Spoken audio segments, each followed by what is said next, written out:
जी अस्सलाम वालेकुम। ये देखें जी, ये बकरे के ना ये स्वेल हुआ हुआ है सारा घुटना।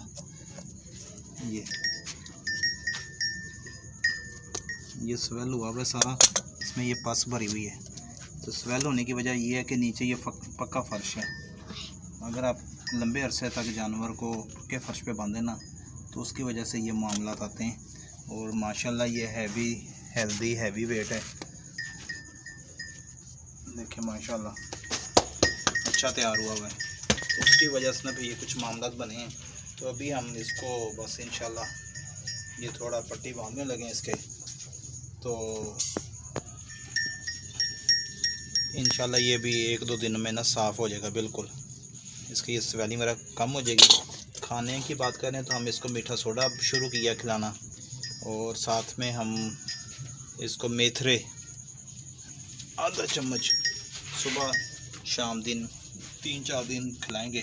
इंशाल्लाह इसकी ये स्वेलिंग ना ख़त्म हो जाएगी। ये इस तरह मैंने जराब का ये एक सिरा काट लिया नीचे से कैंची से, और ये इस तरह मैं जराब चढ़ा के इसके ऊपर ये मैंने जराब चढ़ा ली। अब मैं इसको नीचे से यहाँ से गिरा लगा दूँगा। ये मैंने नीचे से ये जराब काट के ये गिरा लगा दी, ठीक है। अब मैं इसके इस तरह ये नमक भरने लगूँगा। इस तरह इसके मैं ये घुटने पे ना ये सारा नमक भर दूँगा। ये देखें ये सारा मैंने इसमें ना नमक भर दिया इसके फ्रंट पे। ये नमक मार के अब ये मैं इसके ऊपर एक और इस तरह ये एक पट्टी इस तरह ये मैं पट्टी बांध दूँगा। ये पट्टी अब मैं ना कल इंशाल्लाह इस टाइम फिर दोबारा तब्दील करेंगे, तो इंशाल्लाह आपको दिखाऊंगा।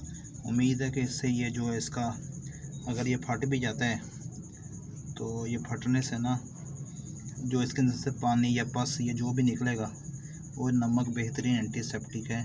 नमक जो है उसको चूस लेगा जी। तो ये आपके सामने एक छोटा सा टोटका, ये इस तरह मैं इसको ना जी ऐसे थोड़ा ये मैंने कर दिया। वीडियो अच्छी लगी हो तो उसको लाइक कर लें और शेयर कर दें।